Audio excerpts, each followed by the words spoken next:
Alright, here we are with video 5.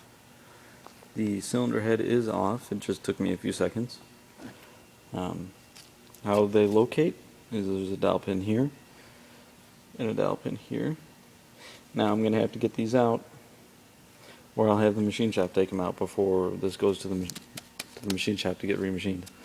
Now what they're going to do when they machine this is your mating surface where your cylinder head sits and your head gasket. They call decking. They're gonna deck this square, or perpendicular to each cylinder.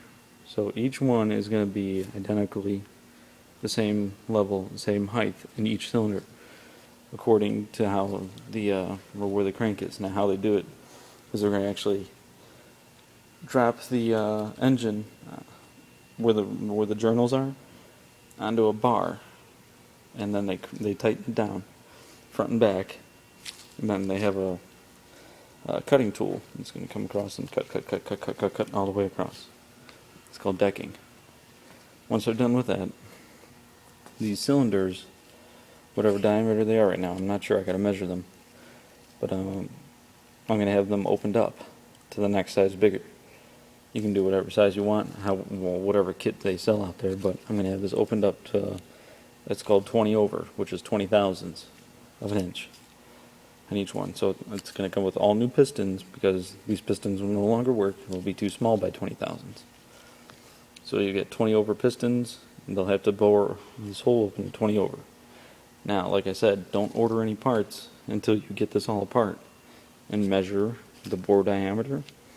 Make sure that your pistons are at that same diameter, and then once I'm done with this, I'm going to flip this upside down, get the oil pan off, undo the main bearings and the rod bearings, and then I'm sorry, before I do that, I got to get the lifters.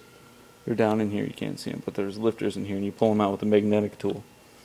Then I'm going to get the timing chain off and pull that off, get the camshaft out of there. Then I will flip it upside down, and I will get all the rest of the pieces off the bottom, the main journal caps, and then the rod caps, and then I will be able to pull the crank out, and then I will be able to remove the pistons. So one thing at a time, but that's how it's going. But that's how they do it. They will deck this, and then they're going to bore out each cylinder, and then they're going to cross hatch it to make it work with the piston rings, because if they just leave it a machine surface, it's going to tear the piston rings up really, really fast. So they gotta cross hatch it or hone it and make them all consistent. And they have a machine to do that. And I'm a machinist myself. We got tons of stuff here, but it's just we don't have those types of machines to do that here. So it has to be sent out. But before they even do that, before they do anything, a good machine shop will clean your engine block, however they do it, and then they'll magnaflux it, check it for cracks from heat, stress, whatever else, to make sure that there's no cracks in the block anywhere. If all goes well, and usually they are with these motors, then they'll go ahead with the machining process. So you can ask your machine shop if they're going to do it, if they do magnaflux. You can actually see some videos on YouTube on how it's done. It is very important to have it done, otherwise you can basically throw a whole motor like this in the garbage after spending hundreds of dollars in getting it machined. So just my little heads up for you guys. I'm going to walk over here to the welding table,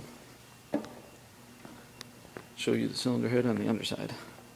Now, this was my head gasket. It is still attached to it, so I'm going to very carefully pull it off. And there you go. Now, all I'm going to do is I'm going to just lightly take a Scotch-Brite wheel on my angle die grinder and just lightly clean this up, because it's still pretty smooth. So I'm pretty impressed with that.